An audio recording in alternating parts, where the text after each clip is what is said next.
everyone, we are going to talk running shoes today. And I figured as an average middle of the pack runner, who is better at talking running shoes? I used to be a loyal Brooks customer. I only ran in Brooks because way back when I was fitted with the Ravina at a running store and they worked for me. So I kept wearing them. I tried a few of the other Brooks, really liked them. And then about a year or so ago, they discontinued my beloved Ravinas. Moment of silence. They did say that the Ravina would be replaced with the Launch GTS. And instead of trying that one, I was like, why not branch out? It's the perfect time to try something new. And I not only have tried one new shoe, I have tried 6 new shoes. Or I will try 6 new shoes, I should say. Now, I did not start out with, I'm going to buy 6 pairs of running shoes and try them out. Justin found some smoking deals on these shoes that we just couldn't pass up. So that's how I ended up with 6 pairs of running shoes. We are not going to cover all 6 today. We're going to talk about 2. And the first one up is the CloudFlyer. There is a newer version of this, but the specs are the same. So it's just a design color option upgrade. These are for road running, training, middle to long distance up to the marathon. On recommends these for intervals, tempo runs, and recovery runs. Most road shoes have a 10 millimeter drop. That is the change from heel to toe. These have a 9 millimeter drop. A 1 millimeter drop may not seem that significant, but they may take a little time to adjust to that if you're not used to it. These are max cushion and they are a stability shoe. If you don't know what I mean by stability shoe, I will link up here to my running shoe 101 video where I go over your foot type and your gait and the different kinds of running shoes.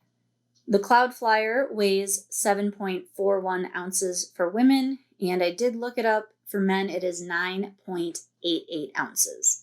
A very light shoe.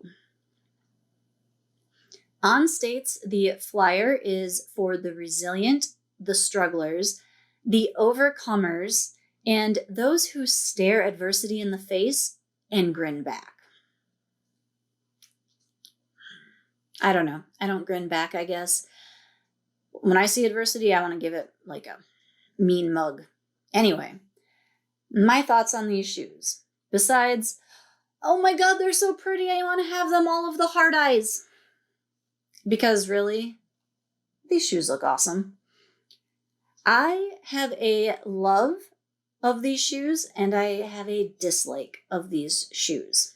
I love how lightweight these are. At 7.41 ounces, they are much lighter than your average running shoe. Most running shoes have been 10 ounces.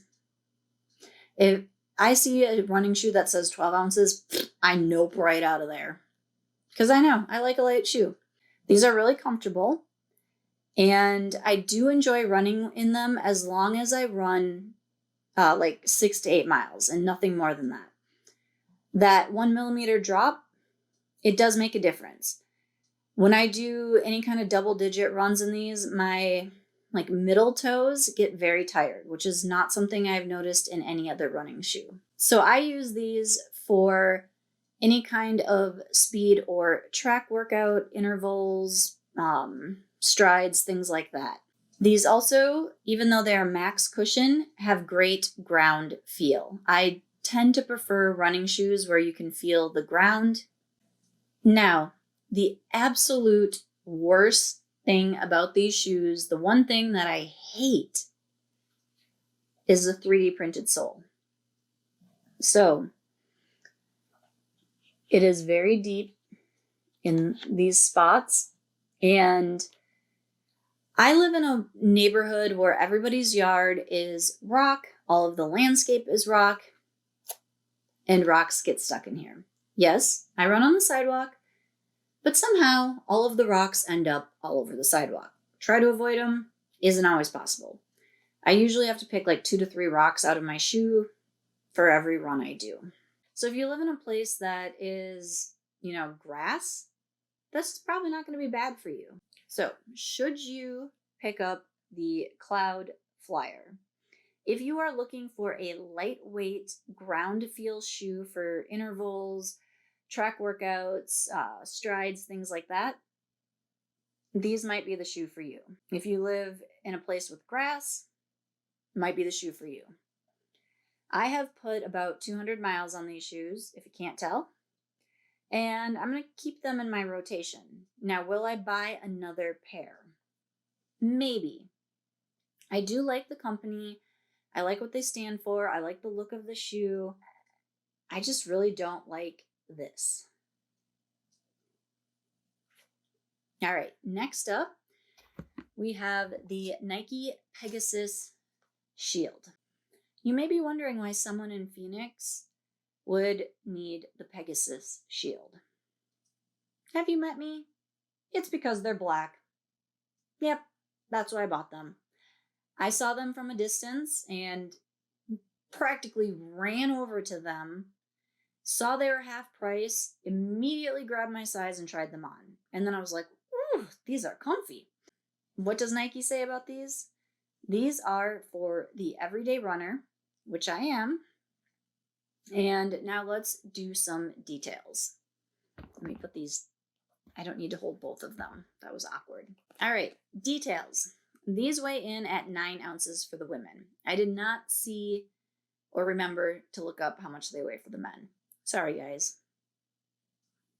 They have max cushioning, and these are made for the neutral foot. So these are a neutral shoe. Again, not sure what I mean. Check that link I had earlier for the Shoe Intro 101. I'll also put it in the description box below. These are definitely cushiony. You put them on and you can bounce in them. Nike states these are water repellent and breathable. I have not yet had a chance to test that, but they do have this shroud over the toe and the lace to help keep that water out. And now my thoughts. Besides being all black, I wanted them once I tried them on because, like I said, they're very comfy and bouncy, which is usually not my thing, but I really liked them. Because they are made for weather, they have a lot of grip on the bottom. And I have been wearing them in dry weather on dry pavement because that's all I've had in Phoenix lately. I do find that if you're, kind of changing directions, they will squeak a little bit, like that little basketball on the court squeak, because they're gripping the cement. But other than that squeak, it doesn't really affect your run. Like, you can't tell that it's gripping to the sidewalk.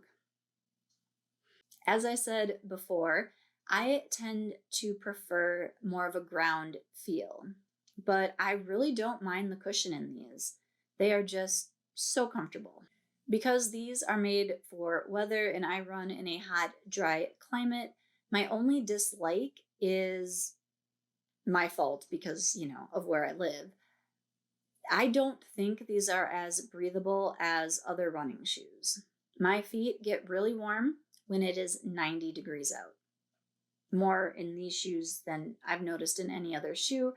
I'm guessing because of this little shroud here. I do plan to run in these in the winter when it's colder out because I don't like having cold feet. So these might be perfect for winter. Nike says these are responsive, and they may be more responsive when it's wet out. I haven't noticed so much the dry. Like I said, they're grippy and they kind of squeak. And I'm guessing that the regular Pegasus, I would think, is more responsive than these. So, should you try the Pegasus Shield? Yes, if you have weather, definitely grab these. Or if you want to look like a badass, pick these up. I do need to put a few more miles on these bad boys. They got, I think, like 50 miles or so. But I'm trying to wait for winter or maybe a rainy day, and not a rainy day when it's lightning and monsooning out, because that's just a little too much for a run. Of the two, which one is my favorite? It's hard to say because they both offer different things. They both are really lightweight. They look awesome. And for now, I'm going to say I think the OnFlyer slightly beats out the Pegasus, only because I prefer that ground feel that you get with the CloudFlyer. I will try to update you with the Pegasus if I have some weather or wintertime to let you know what I think when it's actually cold or raining or whatever out. So what shoes do you run in? Let me know in the comments. What shoes do you want me, an average middle of the pack runner, to review? Drop those in the comments. And then be sure to do all of the things. Like, share, comment, subscribe, wherever all those buttons are. And until next time, may your runs and coffee be strong.